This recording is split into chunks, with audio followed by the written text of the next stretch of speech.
Okay, so Michelle, we actually talked about this genre, the Regency Romance, we did. on your show. Mm-hmm.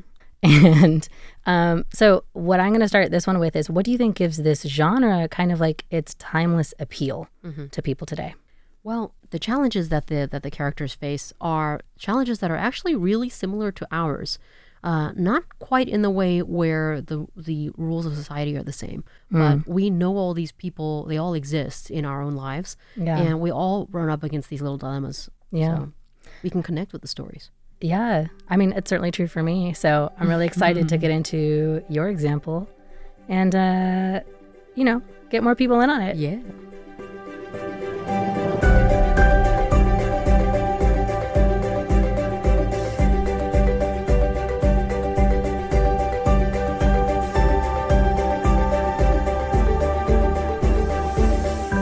Hello, everyone, and welcome to Tales of Our Times. This is a show where we discuss the stories that move us, what makes them so meaningful, and why others could or should find meaning in them as well. This is not a spoiler-free show, so bear that in mind as you continue to listen.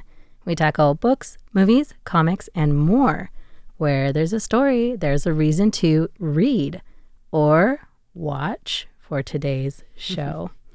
I'm your host, Amanda Stevens, and I'm joined by my unofficial co-host and good friend, Michelle Chiang. Hey, everybody. I'm back. Welcome back. Thank you so much. This is a great exchange, too, because I just went, as we said in the opening, I just went on your show to gush about what is back to being one of my favorite genres, which is the Regency Romance genre. Right. Recently skyrocketed to fame by the release of the Bridgerton Season 3. Mm-hmm. First, is there anything that you would like to say for the people who have missed every other episode you've been on?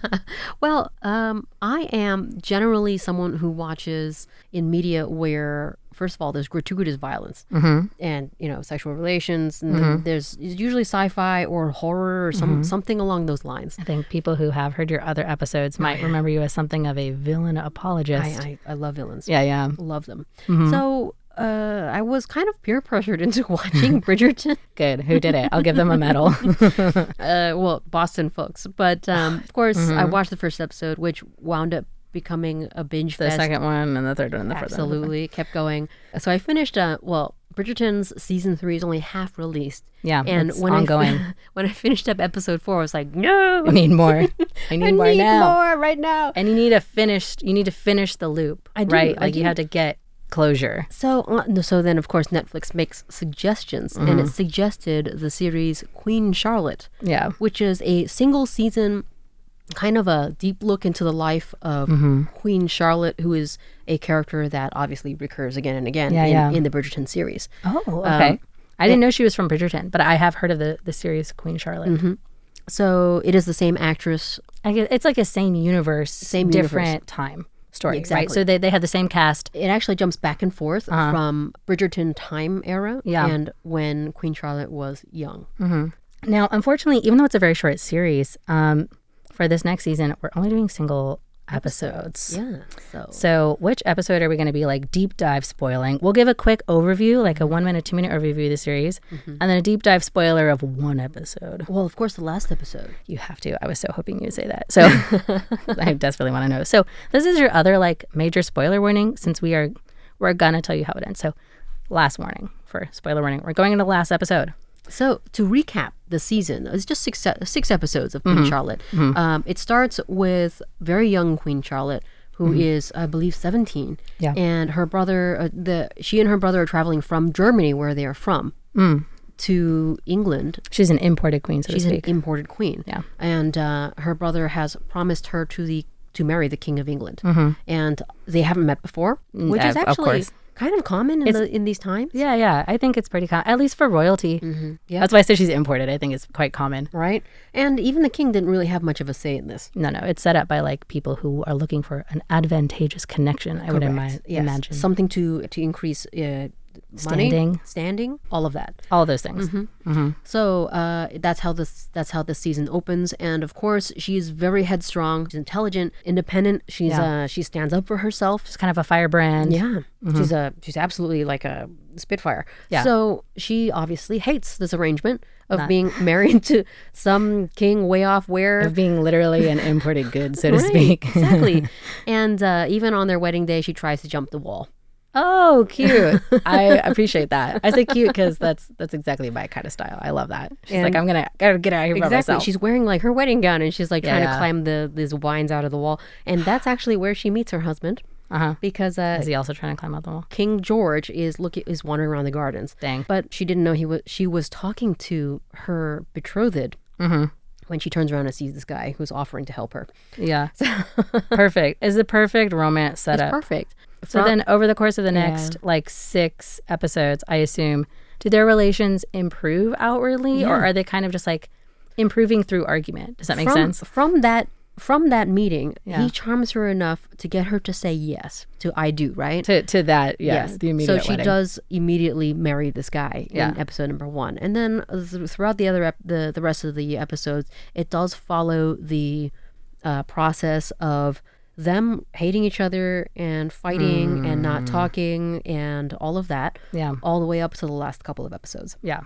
Okay. Now, throughout this series, there's also another theme that runs through it, and that is the fact that she is the first queen of her kind, meaning person of color. Oh, okay. In this universe, they call it the Great Experiment because there are people of standing in this community who are people of color, but there is a divide between, between people of color and the white people. Of course. Right. And that's interesting because I was under the impression that it was just kind of like a race-blind casting and that it wasn't something commented on in the story. So it is... In Bridgerton, they very, very quickly explain it away, but it's never really referred to. But in Queen Charlotte, it's actually one of the major themes throughout the series. Okay. Yeah. Good. I love that. So that's been an ongoing thing as well. I'm sure that's led to a bunch of microaggressions that have been horrific. Horrific. So finally, then we get to the Episode last 6. episode. Yes. Well, leading up to this episode, there has been stories told about in actual history. They called him the Mad King George. That King George has a mental illness, or they don't actually say what it is, but they have him going through spells where he is unable to be himself. This is something that he'd suffered from since boyhood. And his mother is the only one who really knows, and of course the royal physician. Yeah. I imagine it's kept very under wraps. Oh, kept extremely quiet because he's the king. And this entire time, King George has been hiding his condition from Charlotte, and she finally did see it. Okay. He has an episode in front of her. Yeah. Now, then it shows him completely retreating away. Yeah, I imagine he's like humiliated. He's humiliated, and he immediately begins to seek treatment in the form of this ridiculously, crazy doctor who does really extreme stuff. So she's then in this dilemma of, do I leave him or do I stay? Because he's given her his permission. If he feels like he can't offer her the life that she deserves, he can only offer her half of himself because the other half of the time he's not here. Yeah. He's having an episode spells. or something. Yeah. Right. So she has his permission to leave, and that's what she's trying to leave the marriage. Even though divorce isn't really a thing during this time. Right. So the last episode goes through this particular journey, as well as the fact that if she does leave this marriage, then the Great Experiment will be a failure. Right. And people might just look at it as reflecting poorly on her because she's black. Yes, something like that. But of course, at the very end of the episode, it does come down to a question of do they love each other? Right. Do they love each other? And a lot of these times they also come down to like, do you love someone enough that you think you could make a life with them? Could you make a life with this person that is worth staying for? It is. I do have to mention that throughout the series, they do give us the obligate marital relations because that is what a queen's task is. She has to try to have a boy. An heir. Yeah. So she's already pregnant by episode 6. Okay. And yeah, that makes the decisions like really, really terrible. That sucks. You got to leave and be pregnant by yourself. Right. But then leaving England, if you're pregnant with the king's child, is also treason. It's really bad. Yeah, yeah. So yes, there's all these things that are piling up. But ultimately, it comes down to the fact that, yes, she does actually love him, even with all of his faults. Quote unquote faults. Yes. They, at the very, very end, she says, I will support you. Yeah. And in everything that we do, it's you and me together. And I will always be here to hold your hand through all of these things that you have to do in your kingly duties, right? And they throw a ball in order to show the public that they can do this. Yeah. In which he actually begins to have a fit, and she shows the public that she is there to support this king. She shows up for him. She's like, that's fine. I don't care. I don't actually care. Yeah. What's up? That's right. So the great experiment is a success. But what really, really got me is that, well, in Bridgerton, the actual series, the king makes an appearance a couple of times, and he's stark raving mad. He's like gone crazy. He's gone. There's no more. He doesn't have the same person that he is in this series. Yeah. And at the end of Queen Charlotte, at the end of the episode 6, you see the Bridgerton aged Queen Charlotte go to visit King George, because he's more or less just sequestered in a certain area, in a certain house, in order to not embarrass the crown. And she goes to visit him alone because her servants allow that. And she goes to his room and he's like scribbling some stuff on the walls. Yeah. And he's completely gone. Yeah. Until he sees her and, right? He recognizes his Charlotte.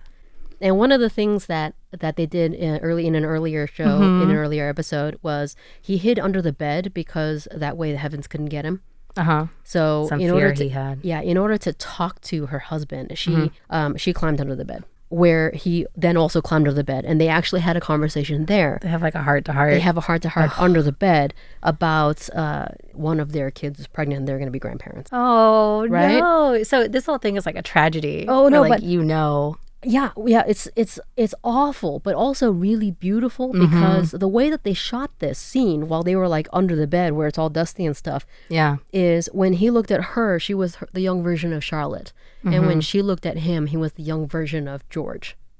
I'm gonna cry. I know. Oh my god. Oh my god. It's so sweet. I was so ugly crying. I was ugly crying when I was watching this. My husband Chuck came out of his gaming room. He's like, is everything okay? Are you okay? No, I'm not okay. They're so in love. I can't breathe. There's so much to get into right now, and you don't understand. They love each other so much, and it's just so like it's awe-inspiring and inspirational, right? Oh, I'm gonna start crying here. I'm so sorry. I am crying also. So emotional. Yeah. But yes, that's the reason why I selected this particular series and this particular episode, because it's been a long time since I cried that hard.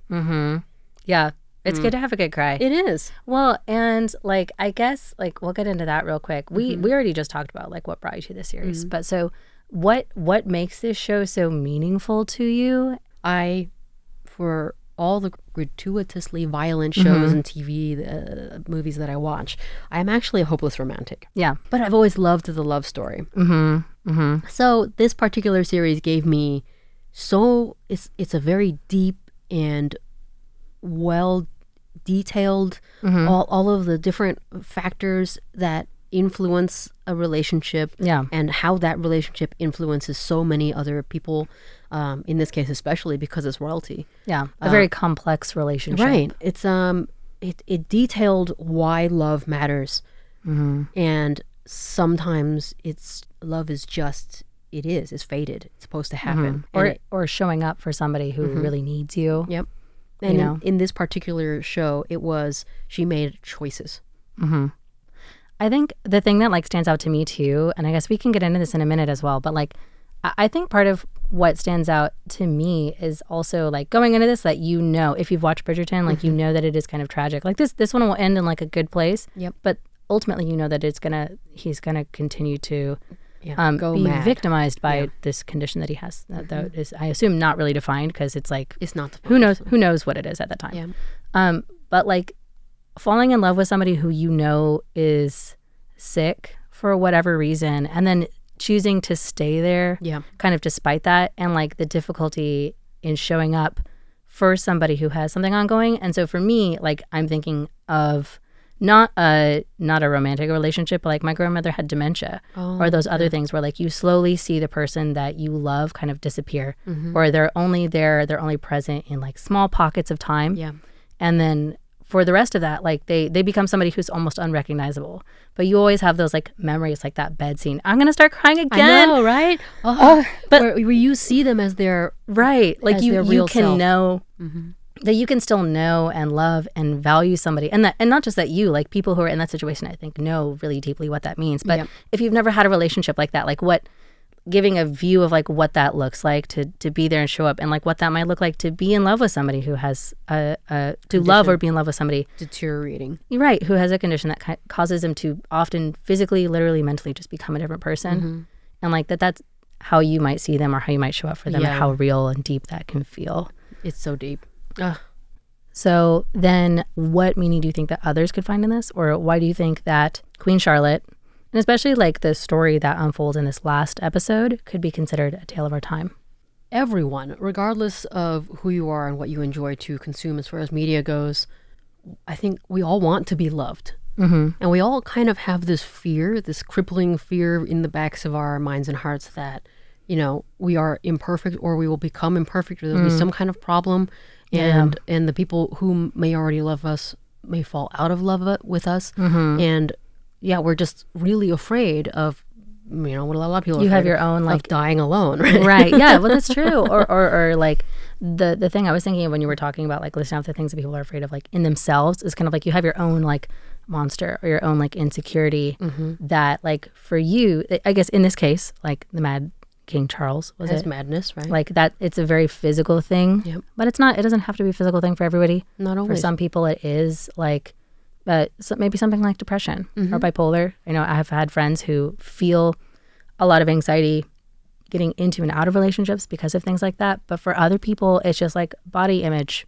Like they don't feel comfortable in the way that they look. Right. And they're worried about like if they slip, somebody will no longer be attracted to them. Right. Or something in their personality, like that they're too into, I don't know, like reading or sports or something. I have extreme control freakism. Right. Like, So stuff like this. I think all of us have something that we're worried is just monstrous to people who might, you know, perceive it, and we're afraid that they won't love us. right.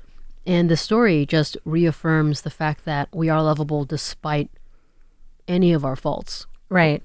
Like including those parts. Like even if and you know, I think while there is value to saying like, oh, I love you and like you're da da da da da da, like I don't think that always has to factor into like what I love about you. Like especially like when we're talking about the story in particular, like I don't think that Charlotte loves his madness necessarily, right? But the madness doesn't detract from who he is to her. Yes. Right. And I think that's the kind of line that's drawn there is like she doesn't factor in his illness when it comes to her feelings for him. It's factored into like many other things, like when she can visit him and like who he might be, what kind of news she will give him.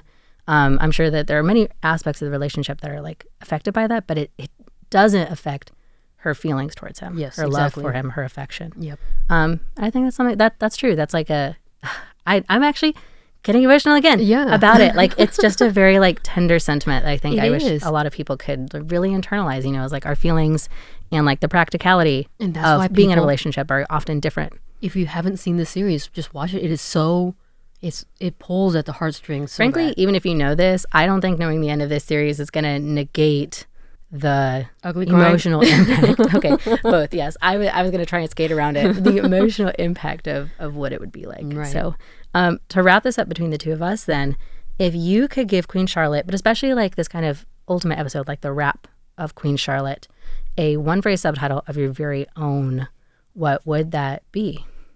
A one-phrase subtitle. I would say, Love climbs every fence.